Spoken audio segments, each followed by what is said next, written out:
Yes, thank you. So beginning with a quick recap, as always. In the last lecture, we had discussed, Merton's theory of conformity and deviance. So in his book, Social Structure and Anomy, Merton outlines his strain theory of deviance. According to Merton, deviance is a result of the situation of anomy which is prevalent in American society. Anomy denotes a mismatch. So there's some problem with the video. Let me try to set it right.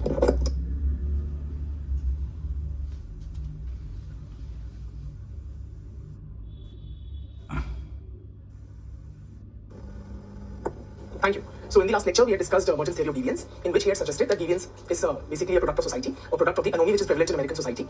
Anomy he explains as a disjunction or a mismatch between the structure and the culture of the society. The American culture stipulates certain common goals for its members, which is best encapsulated as the American dream, meaning that one should pursue material productivity and material wealth generation acquisition. And it also specifies the institutionalized means, or the permissible ways through which one is expected to achieve these culturally defined goals. Those means are hard work, acquiring education, enhancing one's skills, owning one's talents, entrepreneurship, etc. So, people or members of the society are situated in various places along the social structure. Depending on their position in the social structure, they respond differently to the situation of anomy. Particularly, Merton specifies that American culture places greater emphasis on the goals and not so much on the means. Right? So, a situation prevails wherein any means may be relied upon for the acquisition of the goals, thus producing deviance or a tendency towards deviance. Then Merton talks about how different individual responses, different individual responses can be to the situation of anomy as follows. The most widely popular response is, of course, conformity, meaning people attempting to achieve the culturally defined goals using the institutionalized means. But the other forms of deviant responses could be innovation, where people try to achieve the goals but not through the institutionalized means.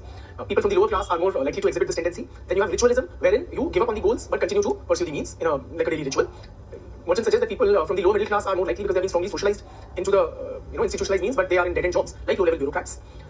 Then retreatists, the third response, retreatism, implies that having tried to achieve success through the institutionalized means in the conventionally defined terms, having failed, some members of the society would give up on both the goals and the means, so they may end up as drug addicts, alcoholics, etc. And Merton does not identify it with any particular social class, this response. Finally, rebellion, meaning rejecting the socially sanctioned goals and means and replacing them with new ones. Right? So it is members of a rising class who are likely to inspire people into a rebellion. So this is his theory, and then we had discussed its criticisms as well, that say from a Marxist perspective, it does not take into account differences in power and class distinctions. Then other criticisms were that he completely kind of rules out or ignores individual level factors, physiological and psychological reasons, which possibly cannot be ignored, particularly while discussing some forms of suicide. Thirdly, that his theory can explain utilitarian crime but not explain non-utilitarian crime like vandalism, right? Which was better explained through the subcultural theory. Then also that he does not take into account differential access that people have to the illegitimate opportunity structure, which also greatly affects deviant behavior, right? So this. Now, today we'll be discussing a topic which makes me rather uncomfortable, to put it mildly. Not because of lack of knowledge or hold over the subject, but because of the nature of the topic itself. It is a form of deviance, and it is one of the most, to put it mildly, should I say, feared. It is a kind of deviance which typically invokes feelings of disgust, and I know it's a strong word, and distrust amongst many of us. Which particular form of deviance am I talking about? Absolutely. As possibly the lecture handout would have told you, it is homosexuality. The issue of homosexuality. Why are we discussing it? Because it is a very popularly studied form of deviance, and because, it is also topical. Topical meaning that it is in the news for the past several years, and that makes it somewhat pertinent. Right? Now, why it is topical? Because in the Delhi High Court, there is a petition demanding the legalizing and registration of gay marriages in India. And just to give you some context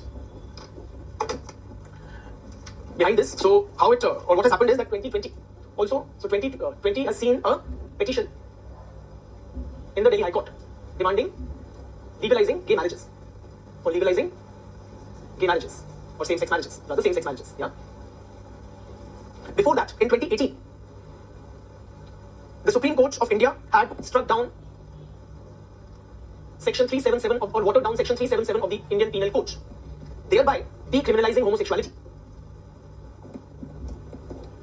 And what is the context of that? Please appreciate Section 377 of the Indian Penal Code is a law. Now, Indian Penal Code, other sections continue to govern us, though it was formulated way back in the British times, right? Section 377 of the IPC prohibited any sexual intercourse against the order of nature, right? In 2009, the Delhi High Court had watered down Section 377 and decriminalized homosexuality, right?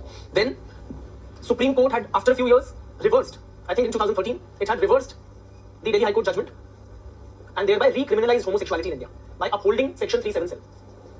And then again in 2018, the Supreme Court has overturned its own previous judgment to once again and finally decriminalize homosexuality in Indian law. Is this clear?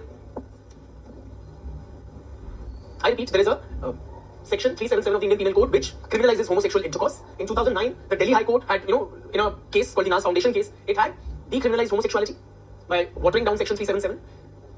This Delhi High Court judgment was appealed against in the Supreme Court in what is called the Suresh Kaushal case, in which the Supreme Court had reversed the Delhi High Court judgment and once again upheld the validity of section 377, thereby once again making homosexual intercourse in India an offence.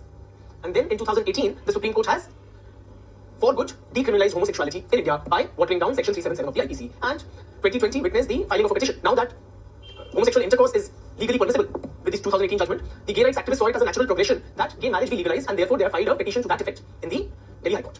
The government, on its part, government of India has opposed the legalizing of what you call same-sex marriages. And one of the things it has also said is that it is not an urgent matter, it can wait. Okay, government representative said in the court that people are not dying due to non-registration of marriages. Right, so these things can wait. We are presently in the midst of a very serious pandemic, so that is where things stand. That is the background. Okay, very quickly, give me yes or no answers, no long arguments, and no. Jan, I'll be giving that. In your view, forget sociology. Okay, in your layman assessment, should gay marriages be allowed, gay and lesbian marriages or same-sex marriages be allowed in our society? I just want to take a poll or a sense of the house, as it were. So several no's and some and more yeses possibly. I suspect some of you are saying a yes just to sound politically correct. And one vote per person only. Don't send multiple messages. All of you who are saying yes, it should be legalized, would you be okay, and it gets personal, if your sibling were to get married to a person of the same sex, his or her sex, if your sister gets married to a female or your brother gets married to a male? Or would you be comfortable to make it even more gross, should I say, if you were being raised by, since you can't be born to, but if you were being raised by same-sex parents?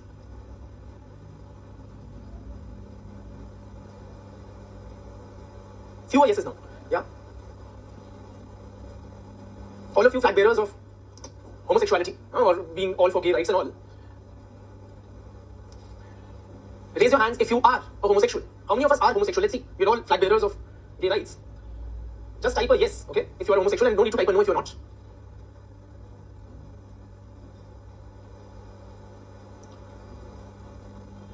It's amazing, and I would like to share the results of this rough and ready poll. None of us seems to be a homosexual. We are 100%, a class of 100% straight persons. And none of us are homosexual. But we're all many of us are for, legalizing greater rights for gay people.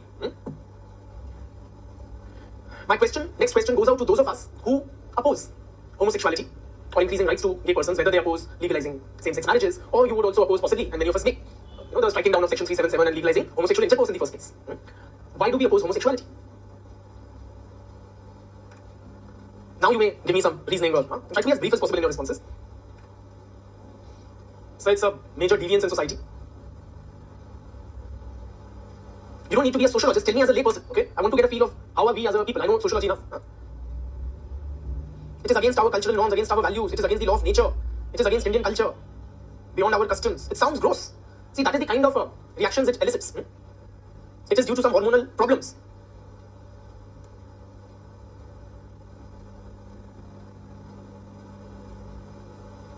It is of no use, unlike, say, heterosexual intercourse, which is of use for the society. How is it useful? Because it leads to reproduction, which is essential for the continued existence. It is of no use. It might harm the coming generations. It is gross. It does invoke very strong, sentiments of repulsion and revulsion. One student is suggesting it may lead to riots. Okay, possibly. Might lead to social clashes. If homosexuality increases in the coming generations, it will end humanity. So, humanity exists thanks to heterosexual intercourse. It doesn't lead to childbirth. Any other reasons that you possibly skipped for opposing homosexuality or its legalizing or giving them greater rights like marriage? Don't tell me what the society thinks, tell me about your views. People boycott homosexuals, absolutely. Very legitimate reasons nature has created heterosexuality. I will appreciate your inputs in English.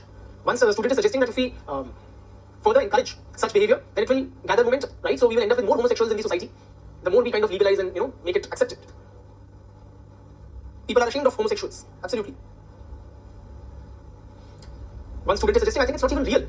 Yeah, people are influenced by Western culture, absolutely. This corrupting influence of Western culture, eroding our local traditions, our the sanctity that we in Indian society attach to the institution of heterosexual marriage and the family arising out of it, right? All these Tiranga Jhandadharis, right, the flag bearers of the Pride March gay rights actors, they are basically westernized sections of our society.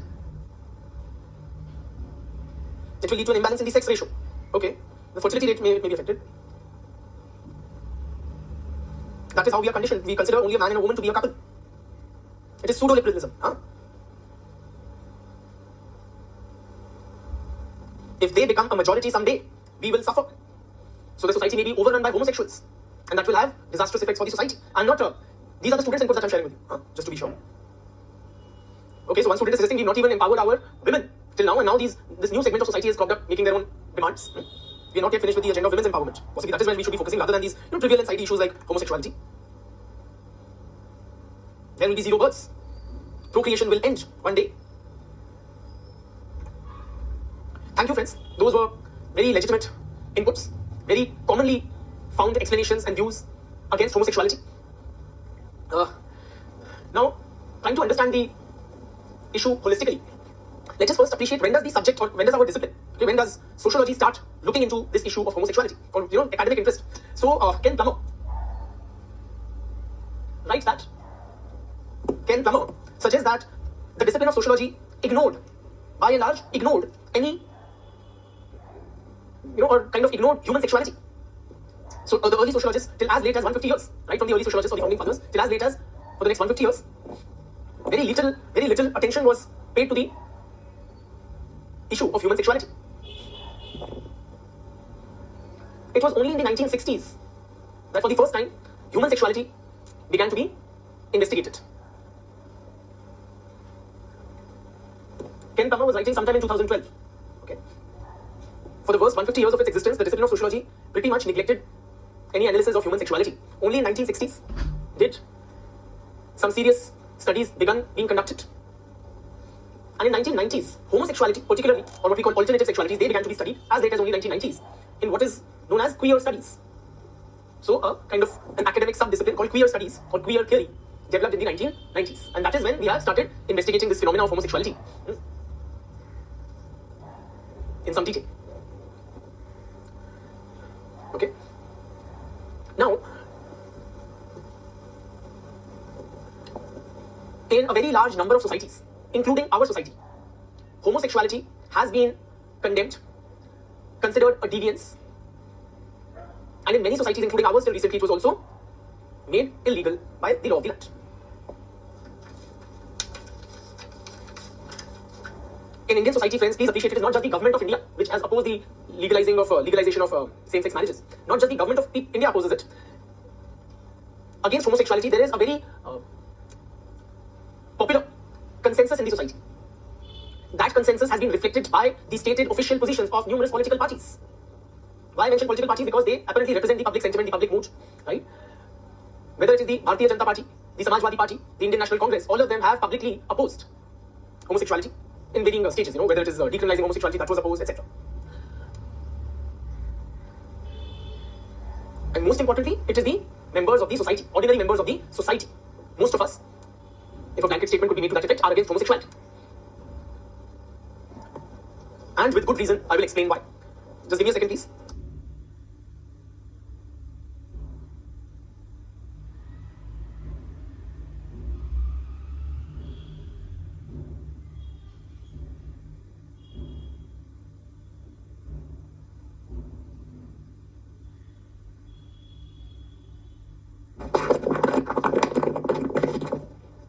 Now let us appreciate why a large cross-section of Indian society and many other societies are against homosexuality. Am I audible all right? Yes, homosexuality has been opposed in our society and also in various other cultures for a variety of reasons as follows.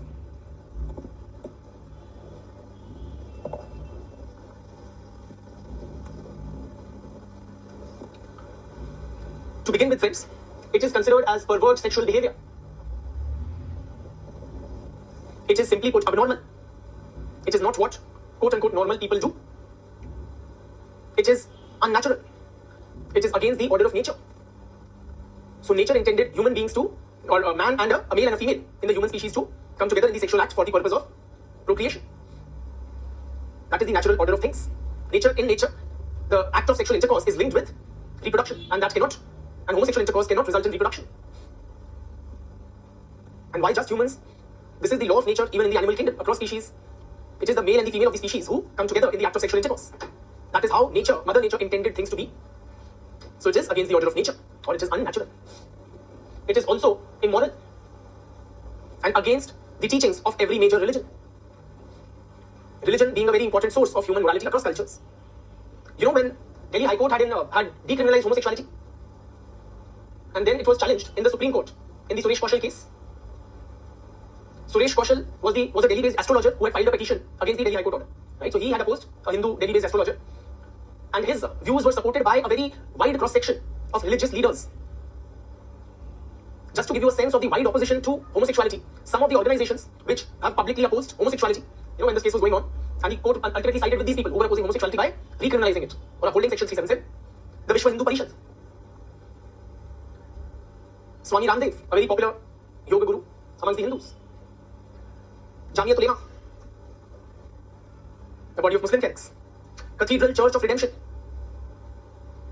that's a Christian this thing.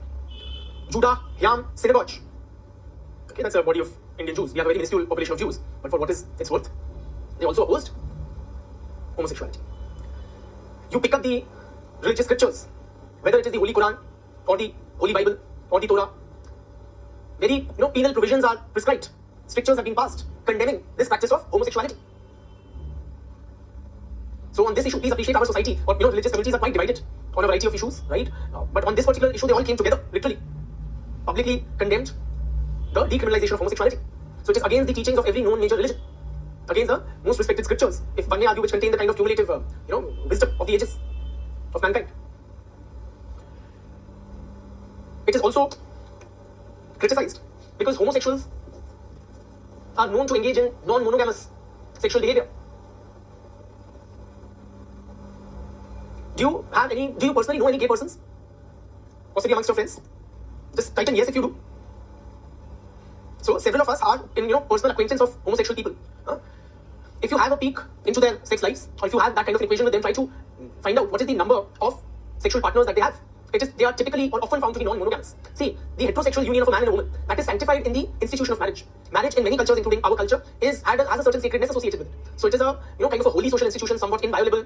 And also there is, in all cultures, there is this social approval or social stamp of approval on the institution of marriage. So it keeps the marital couple, the man and the woman, committed to each other, right, in a monogamous relationship. But there is no nothing binding homosexuals into a committed relationship. Therefore, they are very widely found to be in having multiple sexual partners. Also appreciate these, because of this kind of sexual behavior, non-monogamous sexual behavior, they are also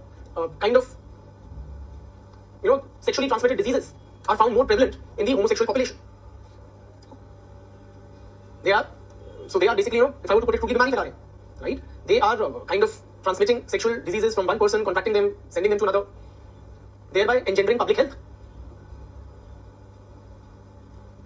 To give you a sense, and including serious STDs like HIV/AIDS and various others, right?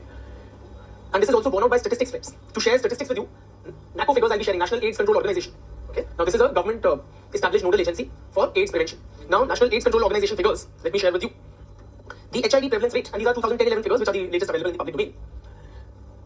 The HIV prevalence rate amongst MSM. MSM stands for, it's an acronym for men who have sex with men. Men who have sex with men. Okay. They're known as MSM. It's like the official terminology for gay men. So, HIV prevalence rate amongst MSM, according to NACO report, is 4.43%. So, they are a very high risk category when it comes to STDs. And to give you a sense of proportion, friends, the HIV prevalence rate amongst female sex workers, who are another very high risk category, is 2.67%. So, what we are finding that gay men are more likely to be afflicted with HIV than even prostitutes, female prostitutes. Just to give you a sense. So it can lead to a public health crisis if it escalates, right? And it is because of their non-monogamous sexual behavior. Then, of course, those who defend gay rights or legalizing homosexuality, their primary argument is what? It's my life. What's to you, right? So it is my body, my life, my pleasures. So if for bodily pleasure I want to have sex with another man, what's to you? So it is the private domain of my bedroom, and whatever I do in my bedroom, the state, government, society should not have any. It should not be a bother. Is this an acceptable line of argument? Please appreciate it isn't. Reason being that societies have always been very concerned about sexuality. The sexual act may be conducted in private, in the privacy of a bedroom, but it is of vital social significance. Therefore, since times immemorial, human societies have played or have displayed a very keen interest in regulating human sexuality. All societies across all times do. It has important social consequences, immense social significance. So sex is not just a private act which can be left to the will of the individual. And please appreciate, as sociologists, you are expected to at least appreciate this. Human sexuality, particularly in its socially sanctioned form of marriage, is a social institution.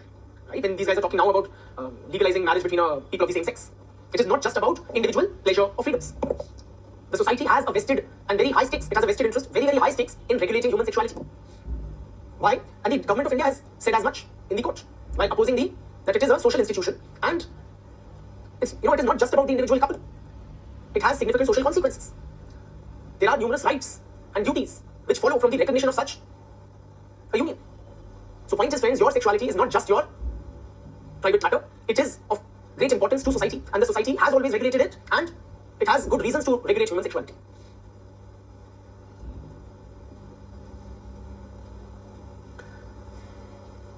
Why society is interested? Please appreciate, homosexuality, as our society or culture is today, homosexuality is against the social norms. It can potentially destroy the institution of marriage, which constitutes the bedrock of society. When I say marriage, I mean the heterosexual marriage and the family unit arising out of it. Without the heterosexual marriage and family, society cannot exist. We will discuss as we proceed what immense or very vital functions does the family perform for the society. Just to give you a glimpse, it undertakes reproduction, which a homosexual union cannot. It is simply not biologically feasible or possible. That is why we are again harping back on the nature argument. It is against nature. Human anatomy does not permit two persons of the same sex to reproduce. Reproduction is one of the very vital social needs. So, homosexuality, if its incidence rises or increases, can potentially destabilize or threaten the institution, the sanctity of the heterosexual marriage and the family unit arising from it.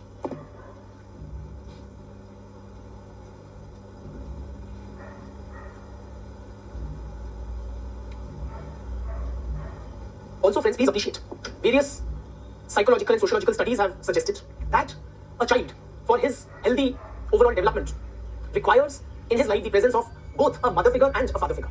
So he requires the nurturing kind of provided by a mother as well as a male presence in his life. In a same-sex union, the child will be having either two mothers or two fathers, thereby missing out on that very important stabilizing influence that is due to the presence of both a male and a female.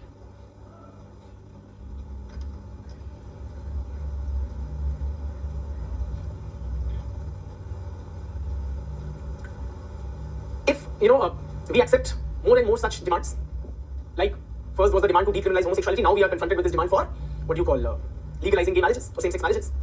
The more such demands are accepted, it will literally open up a Pandora's box. In other words, the more society cedes to such demands, possibly more such demands will follow. So where do we draw the line? Where do we meaning the society, as a society? Where do we draw the line? Now you have demand for legalizing same-sex marriages. Those who support legalizing same-sex marriages or support gay rights, tell me, would you also be willing to support adoption rights for gay couples? Now let me just highlight the dangers of that, if I may use that term. Firstly, as just mentioned, a child requires, possibly for his full and healthy personality development, the presence of both a mother figure and a father figure, and same-sex couples will not be able to provide that. Secondly, please appreciate, if we permit adoption to same-sex couples, will it be safe for children? Why I say that? A lot of data and reports suggest that a lot of male children are subjected to sexual abuse. So homosexual persons engage in child sexual abuse of boys. And just to give you a sense, a study was conducted, friends, by the Ministry of Women and Child Development, Government of India, along with UN Children's Fund, United Nations Children's Fund, and an NGO by the name of Prayas. A 2007 study conducted by Ministry of Women and Child Development, Government of India, along with these bodies. What it found? Startling revelations. 53% of children in India who had been studied, who were part of that study, 53% of the children had faced sexual abuse. In other words, friends, every second child. That is the magnitude of this menace or problem of child sexual abuse. something which may be equally startling, if not more. 53% of the abused children were boys. 53% of the abused children were boys. So more boys are facing sexual abuse than girl child. That leaves our children very, very vulnerable. So if homosexual behavior is encouraged through its legalization and granting greater rights, if it is normalized, then we are creating a more unsafe world for our children.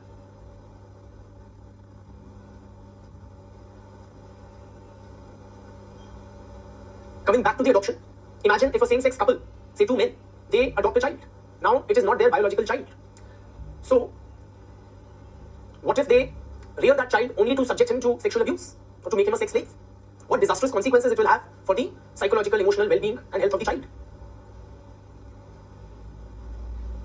So what I'm suggesting, or the argument being made here, is that homosexuals are very, they prey on vulnerable children, and children are defenseless against the physical might of a grown-up man. And various other such issues will crop up before the society. If we are today legalizing gay marriages, then what about, there will be further then demands for adoption and property rights, inheritance, so many things. Surrogacy, currently we are also legislating upon surrogacy. So should gay couples be? So these are not easy questions that the society can answer in a jiffy. And with each, if we cede to more and more such demands, more and more, should homosexuals be enlisted or be allowed to join the armed forces? There's a raging debate in developed countries like US on this issue. Very interestingly, when the Supreme Court had decriminalized, when the highest court in India, Supreme Court had decriminalized homosexuality, journalists asked this guy, the army chief, his views on the issue. Okay, he said it is not permitted in the army. He said this may happen in your world, meaning the civilian world, but such things are not permissible in the army. Please appreciate. So, why we are discussing about the armed forces in particular, because a lot of male-male bonding is required, right? That sense of brotherhood and teamwork is required in such kind of this thing. Also, there is a fair degree of, say, casual nudity amongst people of the same sex in an army unit, right? So, do you think homosexuals should be enlisted in the army, allowed to join the army? The army chief was decidedly against it, despite the Supreme Court judgment. Overwhelmingly, he was saying no. What about something as seemingly innocuous as public displays of affection? Would you be comfortable if you see a same-sex couple kissing or whatever in public? Or would that make you uncomfortable for all your liberalism and all your support? It will make things awkward.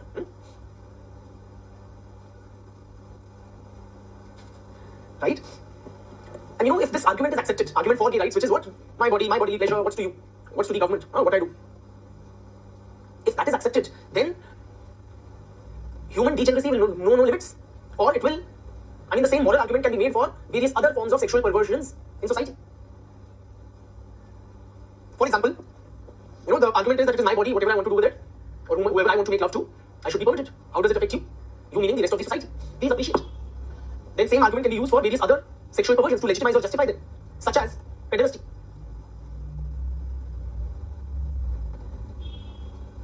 Such as what? Bestiality. Such as, what is pederasty? Pederasty means a sexual romantic relationship between a grown-up or an adult male, an older male, and a kind of a teenage kind of a boy, or an adolescent boy. That is pederasty. Now it was prevalent in ancient Greece, right? And it has been, should I say, legitimized and glorified recently through mass media. There was a movie by the name of Call Me By Your Name, and it won several accolades in the film circuits. Apparently, it was a very quote-unquote beautiful depiction of gay love, okay, between a man and a boy. So, point is, we are crossing, or we are pushing the limits further with such kind of, acceptance of such kind of sexual perversions. Are you comfortable with public celebration? Literally, it happened in the West. A very celebrated film. Just Google it. So they are trying to, through that beautiful depiction, and mass media is a very, very powerful medium. They are trying to legitimize a sexual union between an adult male and an underage child. Bestiality means, having sex with animals. So if it's all about my body, my pleasure, what's to you? If you can say, why do you oppose if I sleep with a man? It's my body, my pleasure. The same argument another person will say, what's the problem if I want to sleep with a horse or a dog? Or necrophilia. Okay, this list of sexual perversions is endless, friends. I'm just giving you an indicative that where or to what extent it can degenerate. Necrophilia is what? Sexual attraction or having sex with dead bodies. What's your problem? Right? If you are attracted by a female, being a male, I'm attracted to dead bodies. How does it affect you? Or coprophilia. That is sexual stimulation involving feces. So human depravity knows no bounds, friends. And the same argument that it is my body, my bodily pleasure, and it's off limits. What's the problem of the society, the government? That can be made to explain away, legitimize, campaign for various other forms of sexual perversions, and we will go more and more downhill. Okay, in a downward spiral kind of our society will end up. Right?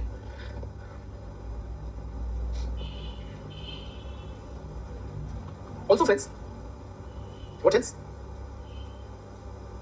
Also, it is a very, like the government said in its reply in the Delhi High Court, that these things can wait. Simply, it is not a matter of extreme importance or urgency. Particularly, a very minuscule fraction of the society is engaged in such perverse sexual behavior. So it hardly affects the society. There is more drum beating and more noise being created on the issue of gay rights, rather than actually we have so many other serious problems. Like one of you suggested, possibly we should be focusing on stuff like women's empowerment, uplifting people out of poverty, rather than a first world problem like gay rights. How many homosexual persons are there in India? Any guesses? What is the number of homosexual persons? 3%, 10 lakh, 1 million. We are a 130 crore odd population. Right, so the government figures, okay, the figures that the government of India officially has endorsed, these figures are collected again by NACO. And these are also the figures because the question had come up before the government. The Supreme Court had asked government to furnish figures for the number of homosexuals. These are the figures that government furnished, that as per its official data, the total population of men who have sex with men in India is 25 lakhs. This admittedly does not include lesbians or female homosexuals or etc. Right? It is only, but this is the only official figure we have. Given that we are a 130 crore plus nation, this is literally a drop in the ocean. And the Supreme Court in its judgment recriminalizing homosexuality also underlined this aspect. Now, also, the Section 377, the Supreme Court highlighted in its judgment recriminalizing homosexuality when it did in 2013. Section 377, which is the target of so many LGBT rights activists, that has been used very, very rarely. In the last more than 150 years, less than 200 people have been jailed using Section 377. Imagine. Throughout its history, fewer than 200 people. Point is, friends, it's a non-issue. A very minuscule fraction of the total population, 25 lakhs, meaning less than 0.2% of India's total population. Less than 0.2%.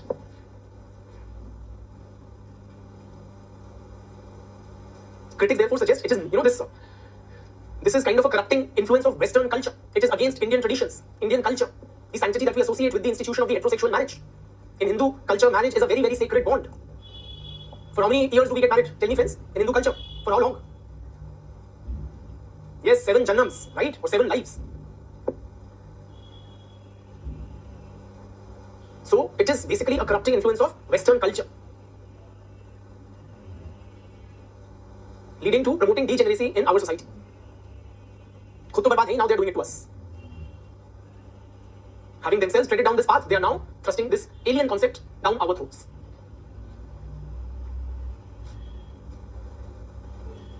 Right? Also, friends, if you must, now you have these strong homosexual urges or tendencies, then even if you must, for God's sake, do what you must behind closed doors.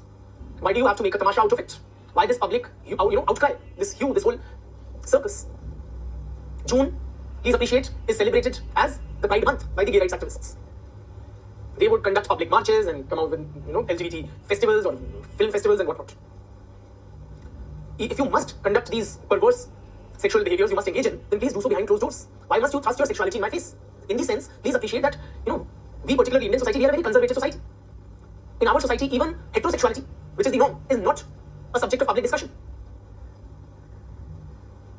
And this topic is now forcing me, a conservative-minded teacher like me, in discussing an issue like a perverse sexuality with my students. Nothing would be more uncomfortable. Yes or no?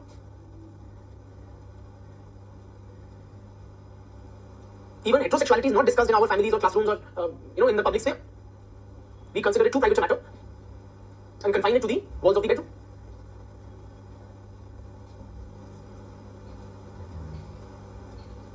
Also appreciate, friends, according to expert medical opinion, it is a disease. I know those who have such inclinations would not like me saying it, but it was officially classified as a psychiatric illness by the American Psychiatric Association till recently. So, it is considered as a mental illness. Yoga Guru Ramdev, he also proclaimed that it is an illness which he can cure with a combination of Kapalbhati and some herbs. Right? And don't take it lightly, the Union Health Minister of the country, right, during the previous UPA regime, okay, Ghulam Nabi Azad, he also declared that homosexuality is an illness.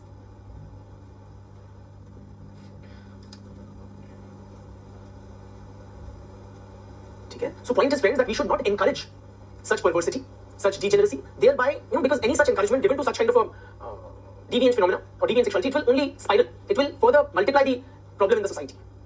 Right?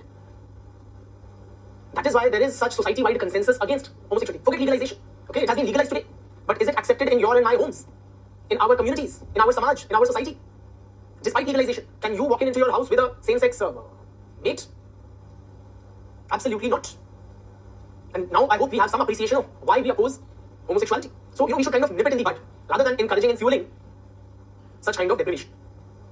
Okay? And with that, we take a well-deserved 15 minutes to 20 minutes break, after which we will continue with discussing the issue of homosexuality. So stay with me, we are not done with the topic, but we take a break. Sorry friends, if you are with me, let me also mention another thing. Okay, it skipped me while opposing homosexuality because, are you with me? All of you? Hello? Hello? Yes, thank you. Another point, and you will, I'm sure personal experience will also bear it out. Another problem, is that homosexuals are often found to be predatory in their behavior. So they would prey upon, sexually approach, uninvited, unrequited other people, literally out of the blue, making the situation awkward, uncomfortable, and unsafe for their victims. My question goes out now to my male students. How many of us have been approached unsuspectingly out of the blue by a gay person? And this could be anywhere from the classroom to public transport like bus, trains. It could be something as disgusting as an kind of unwanted physical touch, or a brushing across your face, or a perverse kind of a smile. All of us have had those kind of experiences, and they particularly prey on young, gullible boys. Yes or no? When we were chicken and beautiful. So these are clearly unwanted sexual advances, and the more such things are legitimized, glorified, legalized, the problem will only deepen. Okay? So do you want that for future generations these incidents should become more commonplace? They're already quite commonplace, and forget yours, even my generation. I belong to a generation previously than yours. Even in my generation, we have been victims of such predatory sexual advances. So just give this issue a thought. Are you really in favor of encouraging such kind of perverse sexual behavior? And then we'll be back after a well-deserved break.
Hi friends, please confirm that you can see me and hear me all right, and then we proceed.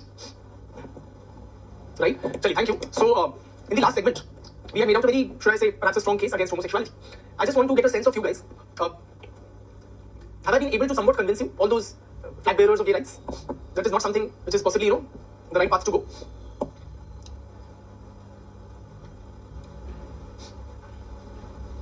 Chali, thank you.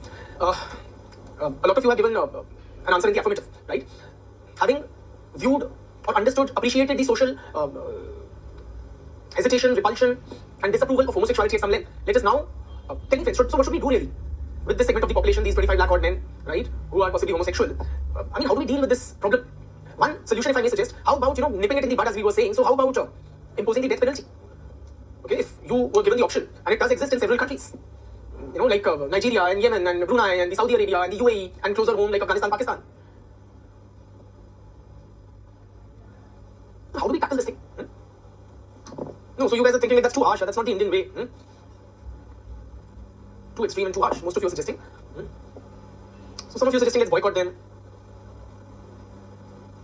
You should educate people. Ignore them, that's like a good thing. Containment policy. Counseling, psychological counseling perhaps. Other methods have also been applied in other countries to deal with, some sort of therapy, medical treatment such as shock therapy, right? Actually, what has been undertaken by medical practitioners, that they would apply electric shock. They would say a homosexual person, they would show him, say it's a man, images of another man, like, erotic images. And if his body would react favorably, then they would subject him to electric shocks, right? Then they would show him like pictures of erotic pictures of women and, offer him like chocolates or whatever, some sort of inducement to react favorably to them, right? So such kind of conditioning through electric shocks perhaps. Now that is also harsh. Chali, let us now try to appreciate this issue of homosexuality through the lens of the queer theory and those sections of the society, and there is a growing section of the society who support LGBT rights. Okay.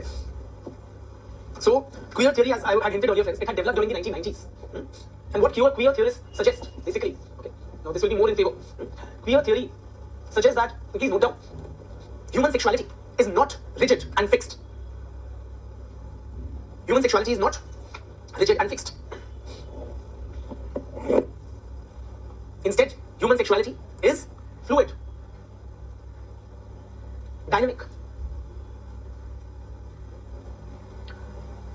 Please appreciate this perspective. The word queer, friends, what does it mean? When we say queer theory, and like there is this, you would have queer theory, you would have LGBT rights activists. In fact, this acronym is kind of extended. Lesbian, gay, bisexual, transgender, queer, intersex, I suppose asexual this is, and other, basically alternative sexualities who do not conform to the heteronormative pattern of society. What it is, I'll just explain. Okay, so anybody who does not conform to the male-female sexual union kind of a framework, they are banded together under this expanding acronym. Yeah, not straight, very good, simply not straight, or not heterosexual. So queer, basically, please note down, the term queer is used to refer to all those sexual identities that are culturally marginalized,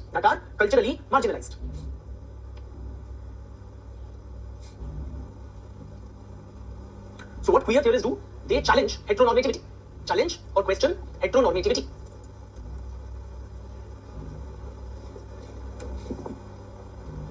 What is heteronormativity? Heteronormativity is the belief or the assumption that heterosexual union is normal. That heterosexual behavior is natural, morally correct, and the default setting for human beings. So by default, every person is assumed to be what? Homosexual or heterosexual? When you meet a person on the street or in the classroom, what is your assumption? That the person is heterosexual, because that is what is the normal human setting, the default setting, right? I repeat, queer theorists challenge or question heteronormativity. Heteronormativity is the belief or the assumption that heterosexuality is normal, morally correct, natural, and the default setting for human beings. So in our culture, there is prevalent heteronormativity. Heteronormativity also promotes the notion that the man-woman unit is primary, or the building block of social life.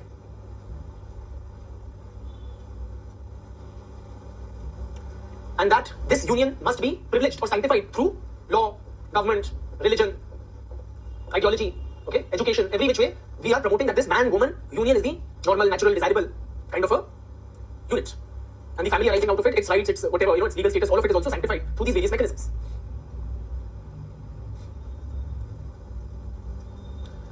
Judith Butler, friends, for instance, one of the queer theorists, argues that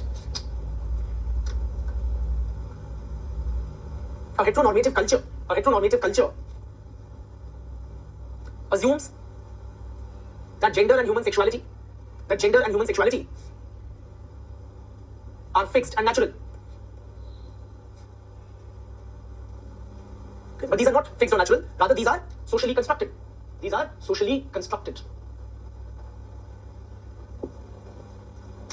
Judith Butler suggests that heteronormative culture assumes that, I'm repeating, assumes that gender and human sexuality are fixed, natural, right? Which they are not. In fact, it is socially constructed, it is fluid and dynamic.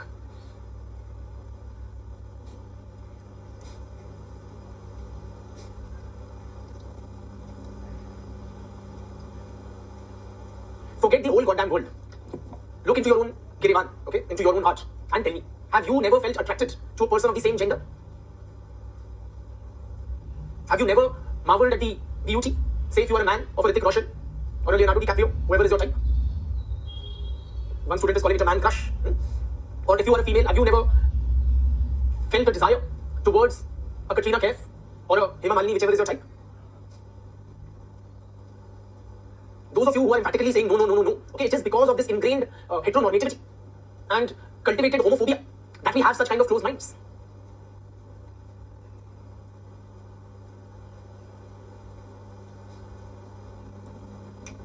In fact, friends, various studies of different scales have highlighted that the incidence of homosexuality is not as minuscule as the official figures in India suggest. It is much more widely prevalent than what the government figures suggest. Government figures at best are a gross underreporting of the prevalence of homosexuality in our society. 25 lakh people. Let me share with you certain studies in different societies. What figures they have highlighted regarding the prevalence of homosexuality. The most famous being the Kinsey studies. So, what I'm challenging is that homosexuality is not as rare or as abnormal, as uncommon as it is made out to be. Okay?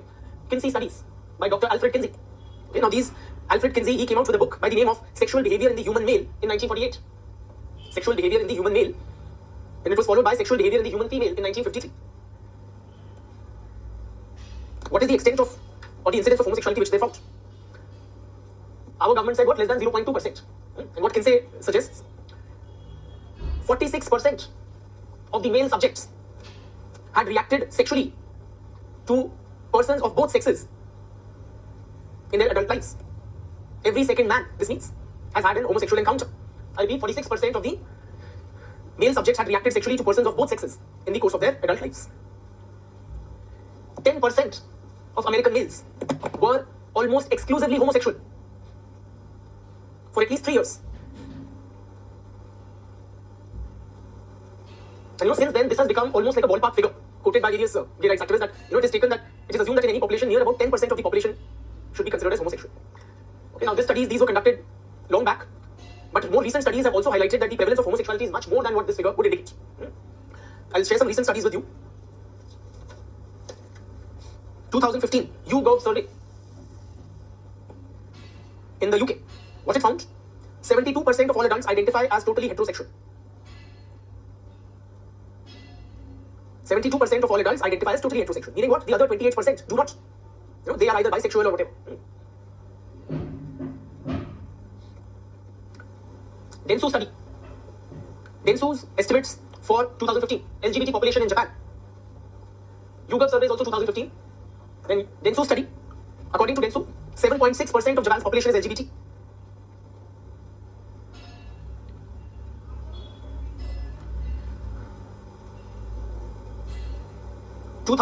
French Institute of Public Opinion conducted a survey. 2011 French Institute of Public Opinion.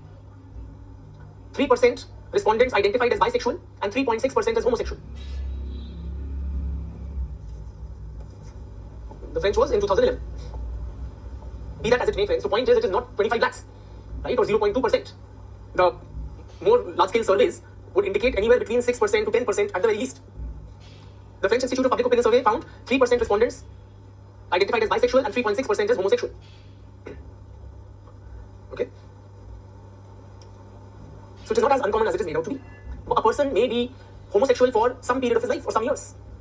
bisexual for some other period. So we cannot compartmentalize human sexuality rigidly into these, straight and gay kind of categories. Simply put, people, if society permits, people would love to experiment with their sexualities, and despite social prohibition, many of us do.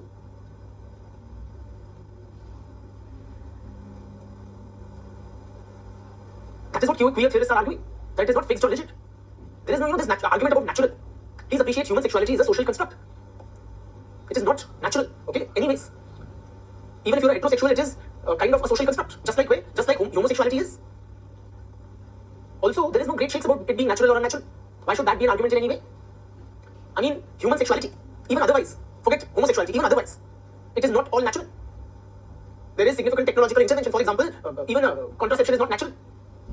Okay, so nature intends that people should keep on copulating, reproducing. But governments, including ours, encourage increasing acceptance and use of contraceptives. Should we give up that also? Forget governments, even society. For example, a celibacy, one may argue, is not natural. Right? Those who take up brahmacharya for life. But our society puts such people on a pedestal. Brahmacharya or celibacy is celebrated in our culture. Right? So, and if by natural we mean that, we seek this thing, validation in the animal kingdom, then even in the animal kingdom, homosexual behavior has been widely reported. Yes or no? Bruce Baggenhill, okay, he's a biologist.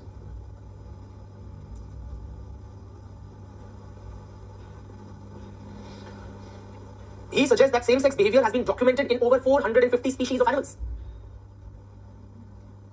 Very large number of animal species have exhibited homosexual behavior, and these are the documented cases which we have been able to study, human scientists and biologists. From pigeons and swans to dolphins, right, to in more than 450 species of animals, homosexual behavior has been documented, including, I said, vultures and pigeons and swans, and what do you call closer home animals like gorillas or monkeys, or big on what may be considered as macho and masculine animals like elephants and lions or giraffes. Across a very wide spectrum in the animal kingdom, we also find homosexual behavior. Rams.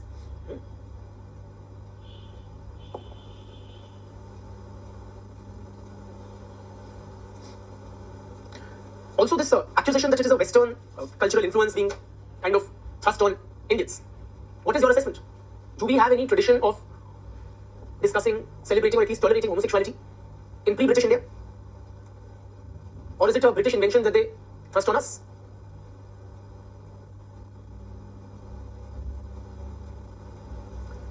Numerous scholars, thank you friends, numerous scholars have highlighted that homosexuality or alternative sexualities were a part of the social life in pre-colonial India.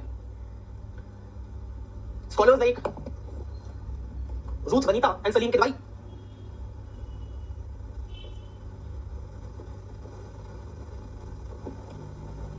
they have written a book titled Same-Sex Love in India, in which they suggest that homoeroticism was tolerated in pre-colonial India to a very large degree. Homoeroticism was tolerated in pre-colonial India to a very large degree. So homosexuality is not a British invention. What gives to us homophobia is alien to Indian culture. Homosexuality is not. So writings on homosexual affairs, same-sex unions are replete in, say, Sangam literature, for instance.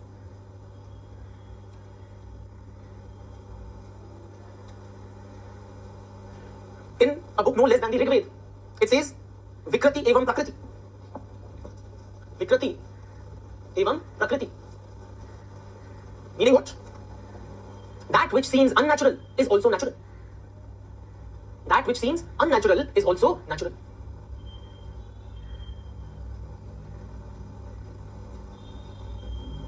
And that has defined the Indian ethos, the Indian culture towards diversities of various forms, including sexual, diversity in sexual behavior. So Indian society has by and large an accepting ethos.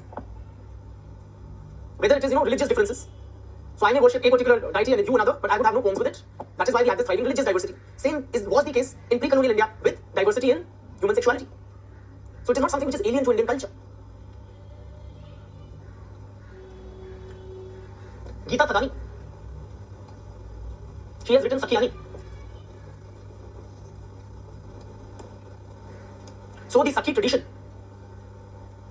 in Indian society, particularly in the royal palaces and the courts, there was a very strong Sakhi tradition, which is evidence of acceptance, even celebration of same-sex unions. Who were Sakhis?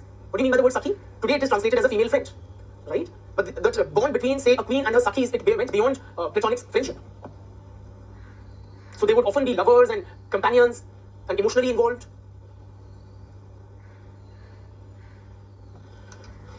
Devdutt Patnaik, you may have, he's like quite a public intellectual, so you may have heard of him, Devdutt Patnaik. So he's written a book titled Shikhandi and Other Stories that they don't tell you. Shikhandi and Other Tales they don't tell you.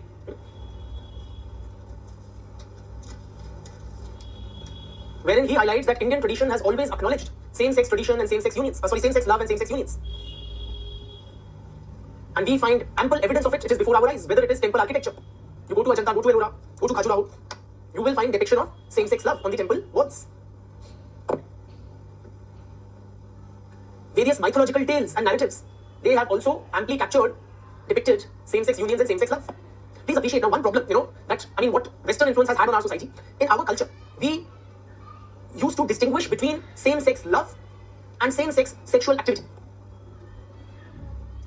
Now, due to Western influence, we have begun to equate the two.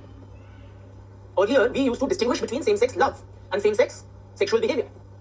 And the former, same-sex love, it was celebrated in our culture. Yes or no? Whether it is the sacred bond between Krishna and Sudama, do we mock it or frown upon it? That very intense emotional bonding between Lord Krishna and Sudama, or the very nurturing mentor-mentee relationship between Krishna and Arjun? When Sri Hanuman tears apart his chati, whose name is on his lips all the time? It is Bhagwan Sri Ram, and that is considered as the highest form of devotion, bhakti, in the Indian tradition. It is not a matter of ridicule or something which is frowned upon. So till recently we have had that thing. And we see the present day influence in, say, our popular cinema.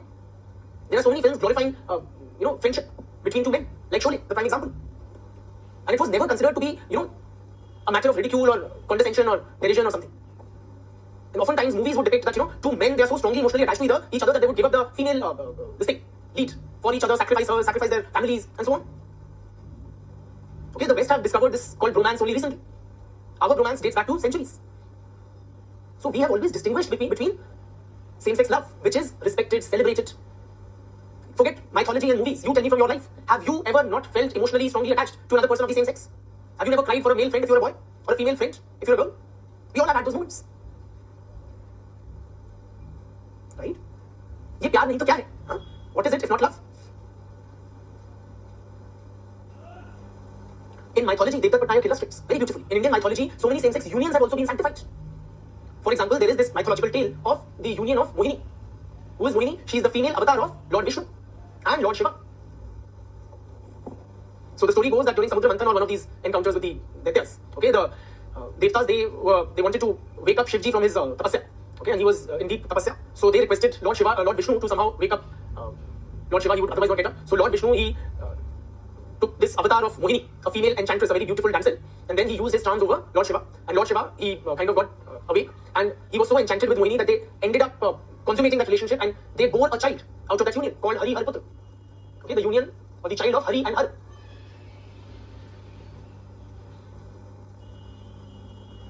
Sage Bhagirathi, who is, as legend would have it, that he is the one who brought down the Ganga to the earth. He was born to two mothers. Innumerable examples, friends. Then Lord Varun and Mitra, they share great intimacy and affection.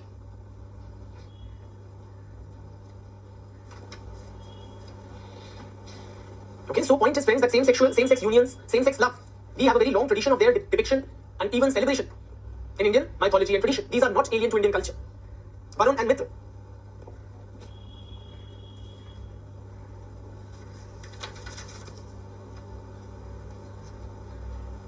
So, homosexuality is not foreign to us. That aversion towards, the hatred towards, this kind of attitude of disgust towards homosexuality or homophobia is alien to us. And this was institutionalized through Section 377 of the IPC.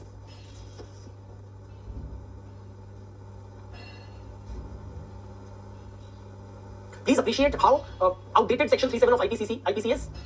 IPC was, it is a relic of a law. It is a colonial era law which was formulated in 1860s. So, this law does not have any place in 21st century Indian society. The British, and this Section 377 was a product of Victorian morality, or the British Victorian morality, which viewed homosexuality in a negative light. So they imposed their foreign homophobic attitudes on Indian society. Since then, the British have repealed homophobic laws in their home country. Okay, while we also mentioned how, it affects very few persons. That less than 200 persons have been convicted under Section 377. Please appreciate it is not a matter of numbers. In our jurisprudence, in our legal system, even the rights of a single individual are important. It's not about 1 or 1 million or 1 crore. Okay, the Constitution guarantees rights to the individual. And scholars like Gautam Bhan and Arvind Narayan highlight that the real impact of Section 377 is outside of the courtrooms. Gautam Bhan and Arvind Narayan suggest that the real impact of 377 was outside the courtrooms. So it was used by the administration, by the police personnel very importantly, to harass, intimidate, extort money from LGBT persons. So it was a tool of intimidation.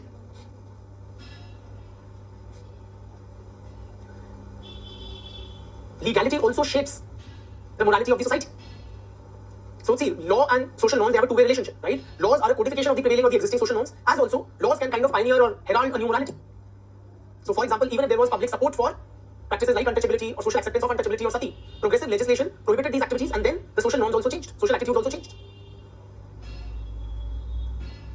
Likewise, if, basically Section 377 was institutionalized homophobia in Indian law, and that legitimized homophobic attitudes in the society. So if you are a homosexual, you would be told, see, as per the law also you are wrong. So now that we have decriminalized homosexuality, social attitudes will also possibly change, perhaps gradually, but they will.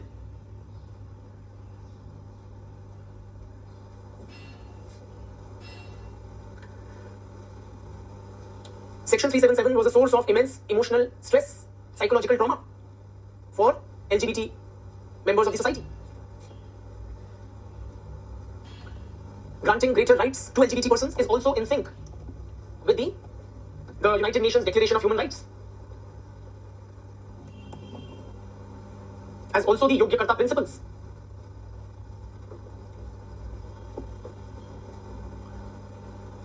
Yogya Karta, friends, is a place in Indonesia where took place an international kind of a meeting of civil society groups, NGOs, activists representing sexual minorities in different parts of the world, in different countries. Okay, so it was like an international conference, and they came out with a charter, okay, or the Yogya Karta principles, which spoke of granting equal rights, recognition, and abolition of homophobic laws in societies across the globe.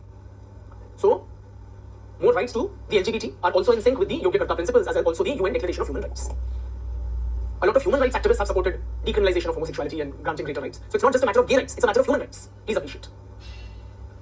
Public intellectuals like Amartya Sen, Arundhati Roy, Vikram Seth, many such others, Shashi Tharoor, politicians, have also supported decriminalizing homosexuality.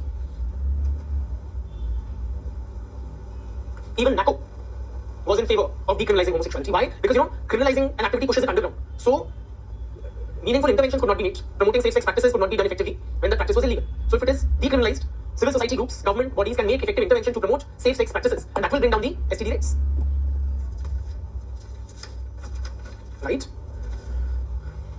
National Human Rights Commission, the Law Commission of India, they have also supported decriminalization of homosexuality in the country.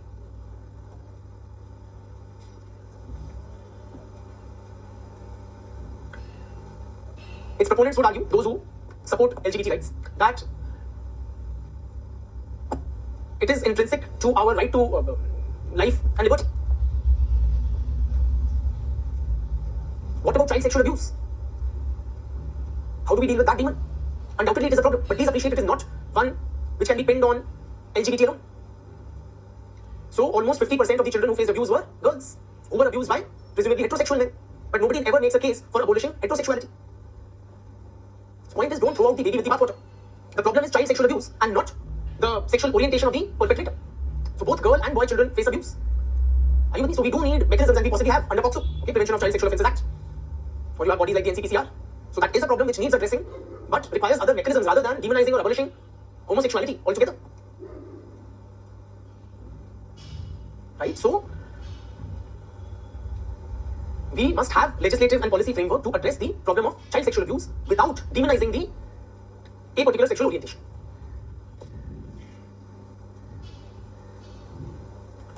Now, friends, quickly let me run you through the LGBT rights movement in India. Okay, you'll have to bear with me, right? So that we can be done with the topic today.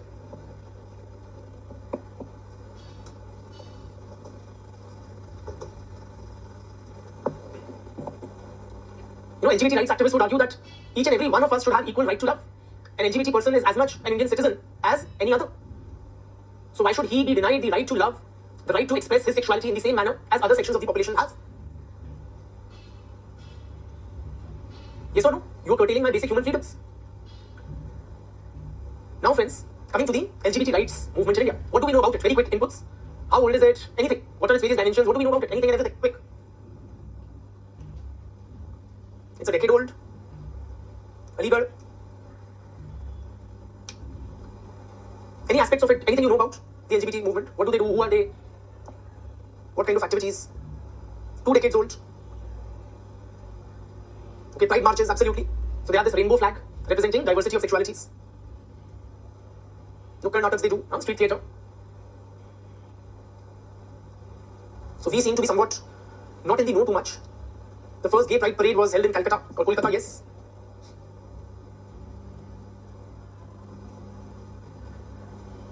Chaliye, let us see.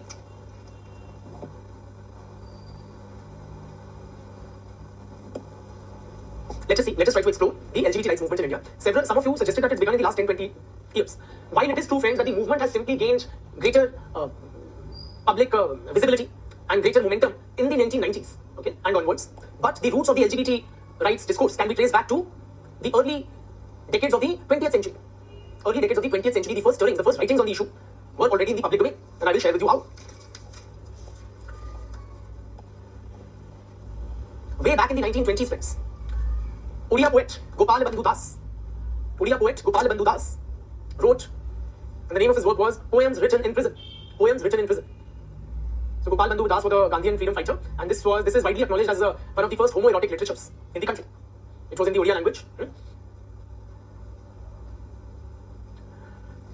1920s also saw Hindi short stories discussing or centered around the theme of homosexuality by Pandey Bechan Sharma Ugra. Ugra was his pen name, or Takallus. One of his first stories was named Chocolate, or Chocolate rather in Hindi. Okay. It is the story of one of the main central characters, Babu Dinkar Prasad. Okay, this middle-aged, respectable fellow, and he falls in love with a beautiful, tender boy of 13-14 years of age by the name of Ramesh. After the success of Chocolate, Ugra came out with a series of writings, short Hindi stories, short stories in Hindi, dealing with the issue of homosexuality in some way or the other. Another of his writings was Palath. Okay, those who understand Devanagari script, or in English, Rafi, this Palath. It literally means keep. Okay, a keep. In all of such writings, he explored homoerotic themes. And his writings particularly, they spawned what was the first public debate on the issue of homosexuality in the country. He claimed to be campaigning, interestingly, the author claimed to be campaigning against homosexuality with his writings. Okay, so he would give some, towards the end, moral of the story, or show the depravity of the central characters. But he was also criticized by conservative sections that he had depicted homosexuality very graphically in his writings. So he was criticized on that account. Towards the end of the decade of 1920s, a person no less than who began or wrote on the issue of homosexuality? Any guesses? He greatly controlled the shaping of the national discourse by that time. Who else but Gandhi? So Mahatma Gandhi also wrote a piece on the issue in Young India, and he criticized homosexuality. He was very critical of homosexuality, and he blamed it on social apathy, the lack of religious education in the schools, and moral degeneration.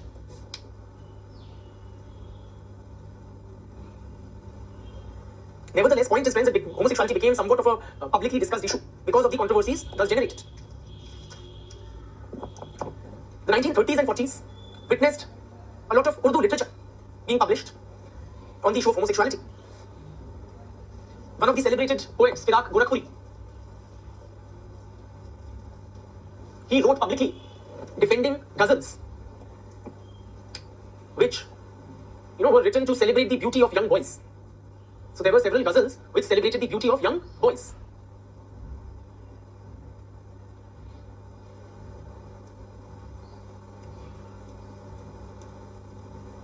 And Gorakhpuri made an interesting point. He argued that some sort of quirkiness is inherent, intrinsic to greatness. So all great people have some quirkiness, something of the routine about them. And homosexuality is one such expression. And he recounted several greats in human history who have been homosexual or have had homosexual tendencies and alliances, such as Babur, the much maligned Alauddin Khalji, Mahmud of Ghaznavi. Yes, Ismat Chughtai, a woman writer in Urdu. She also wrote some screenplays, etc. for Bollywood movies. She wrote what was arguably the first lesbian literature in Urdu. Some of her works were titled Lihaf. Lihaf literally means the quilt. Another was Tedhi Lakir, or the crooked line.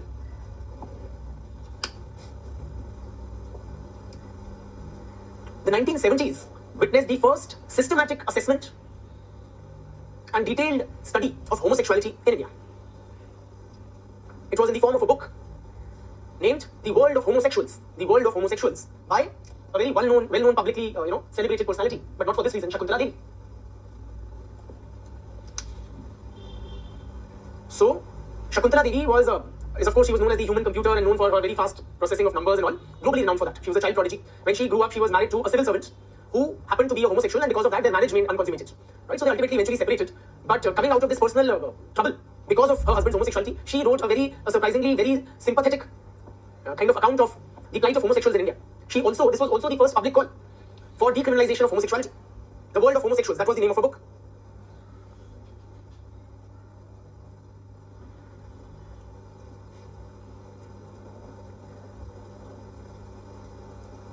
Late 1970s and the 1980s witnessed a large number of these gay magazines and journals being established or being published. Newsletters, magazines, etc. Some were named like The Gay Scene, Trikon, Shakti Khabar. Now most of these were published by the LGBT persons belonging to the Indian diaspora, settled in countries like US or UK. Most of these publications were anonymous.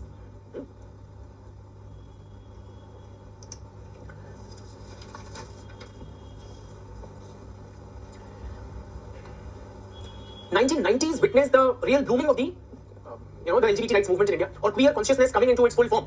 That happened in 1990s.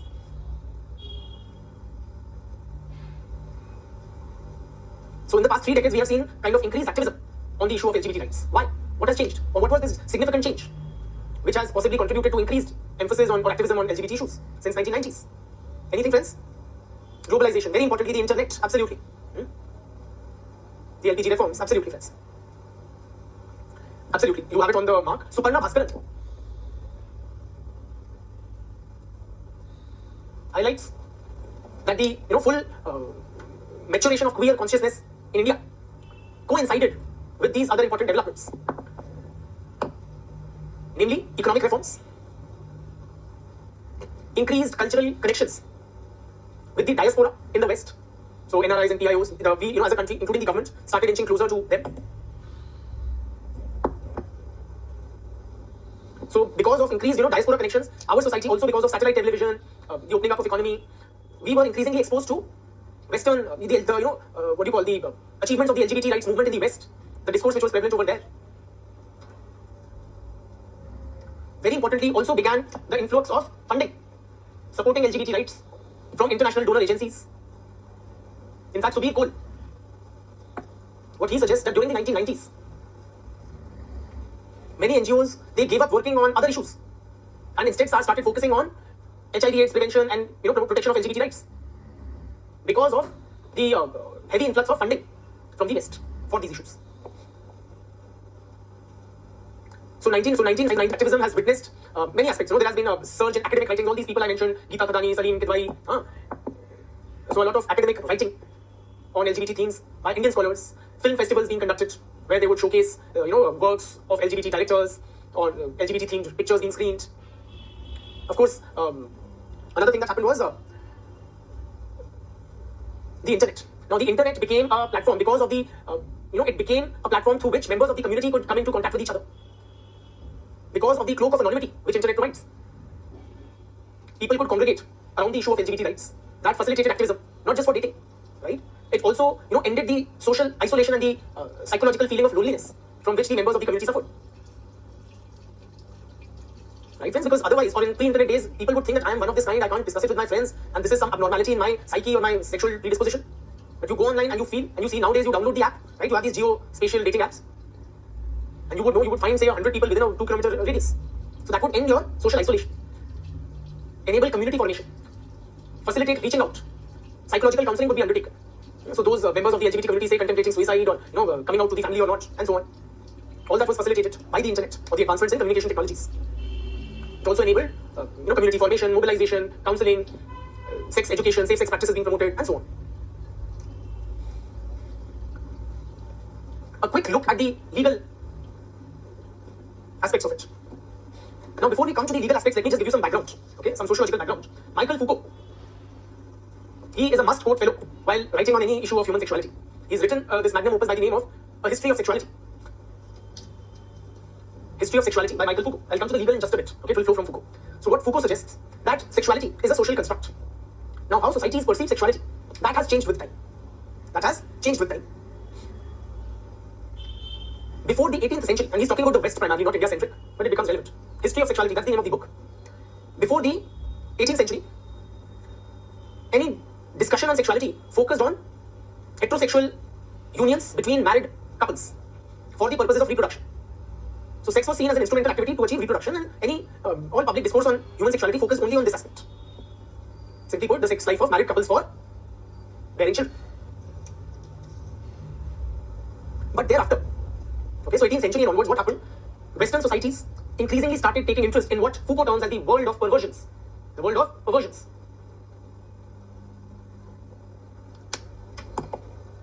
And it was during this period that homosexual behavior came to be demonized.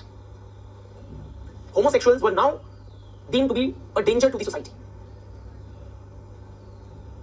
And legal sanctions were imposed on homosexuality.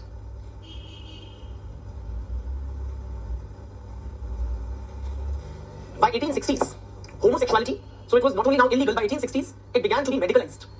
Meaning, it began to be seen as a sickness, or a kind of an illness that needs to be cured. So a lot of research was undertaken, various experiments were done to cure homosexuality.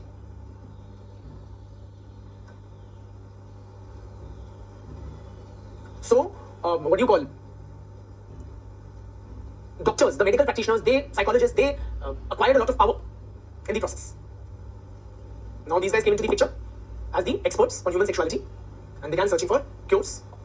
And the society provided them opportunities, setup, funding, everything, the legal supporting framework.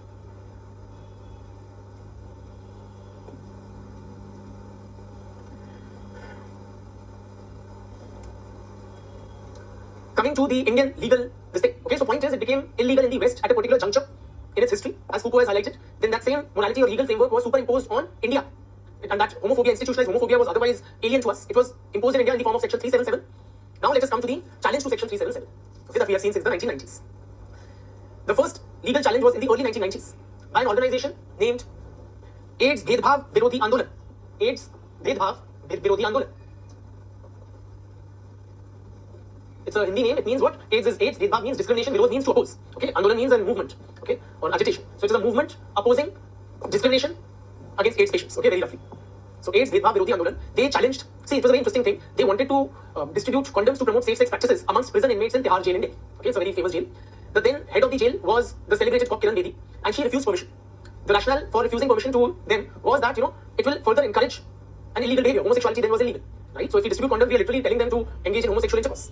Right? So therefore permission was not granted. Therefore they went opposing that decision, and in the process opposing Section 377 to the courts, and they failed. Okay, they could not get relief. It was, but this was the first systematic significant challenge to the, highlighting the injustice of Section 377. Then in 2009, Delhi High Court, in a landmark judgment, decriminalized homosexuality in the Nas Foundation case. Nas Foundation is an NGO working for LGBT rights. In 2013, the Supreme Court overturned the Delhi High Court judgment in the Suresh Kaushal case. In 2017, so homosexuality was once again illegal after this judgment. In 2017, in the Supreme Court, in the Puttaswamy judgment, it made a reference. Now, this is also called the, the right to privacy judgment. So, right to privacy was upheld as a fundamental right in this judgment under Article 21, okay, or right to life and personal liberty. In passing, Supreme Court also mentioned that right to sexual orientation falls under the right to privacy. And this gave a lot of hope, or it was a signal to the LGBT community, the activists, that now homosexuality may also be decriminalized. Soon after, in 2018, in the Navtej Singh Johar case, the Supreme Court finally decriminalized homosexuality by watering down Section 377 of the IPC. A couple of theoretical frameworks, and we are going to end within 5 to 10 minutes. Let me also share with you on the issue.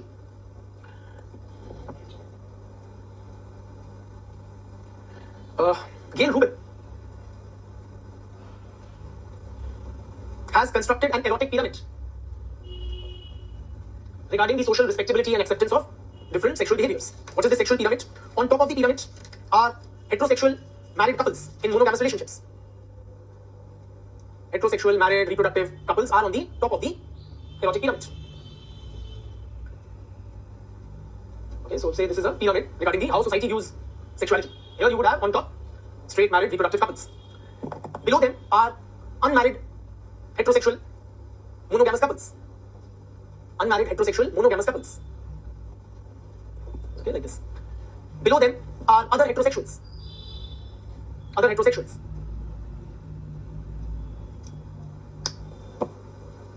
Below them are gay male couples in stable long-term relationships.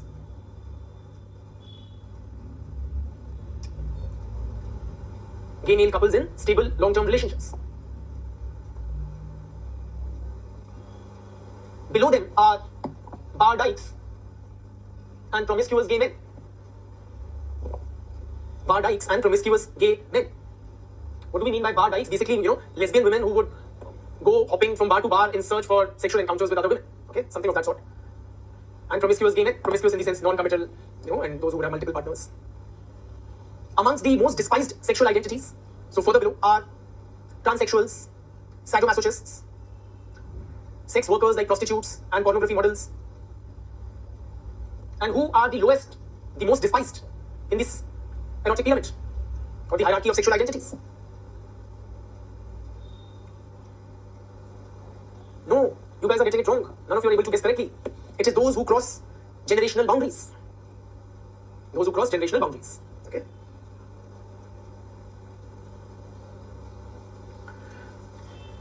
They are condemned as pedophiles and whatever. In the Indian context, friends, Maya Sharma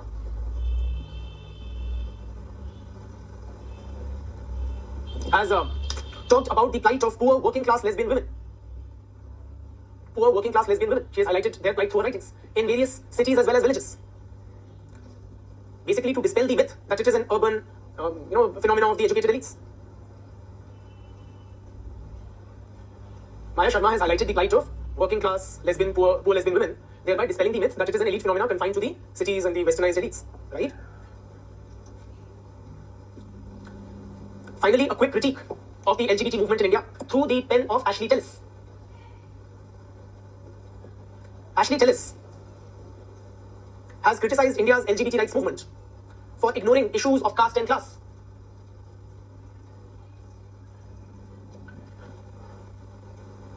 So say a poor Dalit gay person, his problems are compounded because of these multiple identities and the discrimination that he faces on account of each of them. Right? So poverty imposes certain disabilities. As a Dalit, you face certain other discriminations, and then as a gay person, you are further vulnerable to victimization. But the Indian LGBT rights movement has not had that nuance or that coverage, that breadth, to be able to espouse the problems of such segments of India's population. It has ignored by and large issues of caste and class. It has excessively focused on the scrapping of Section 377 and think the war is won once this has been done away with. Ashley Tellis argues that scrapping of Section 377 is unlikely to have any material impact on the day-to-day lives and discriminations faced by millions of ordinary poor LGBT people in India's villages and small towns.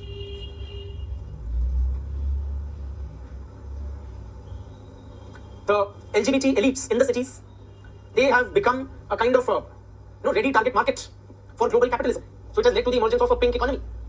Pink economy basically referring to those products and services that are targeted at LGBT, okay, those with money, like gay tourism and gay parties and gay whatnot.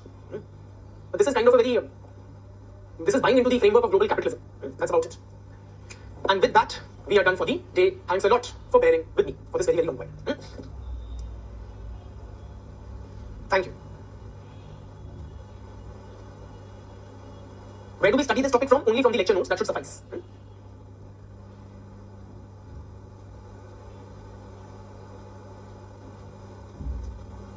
The topic of homosexuality does not find a specific mention in the UPSC syllabus, but it is topical, so it is in the news. It is a popular form of deviance that is of keen interest to sociologists, present day analysts. So that is why we have discussed it, and if a question comes on it, we should be well equipped.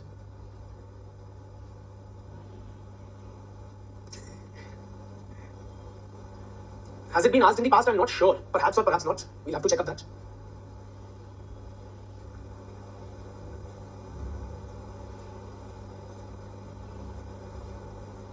In conclusion, friends, you would be supportive of LGBT rights, right? You would not express your underlying homophobia. If you are homophobic, be so in the confines of your house, not in your answers. You should support LGBT rights. You should be sensitive to their concerns and the discriminations that they face. You should, your answer on the issue should incorporate sufficiently the perspective of queer theorists and activists, right? Your homophobic views you may quote as, saying that the society feels this way, but then this is what activists and theorists say.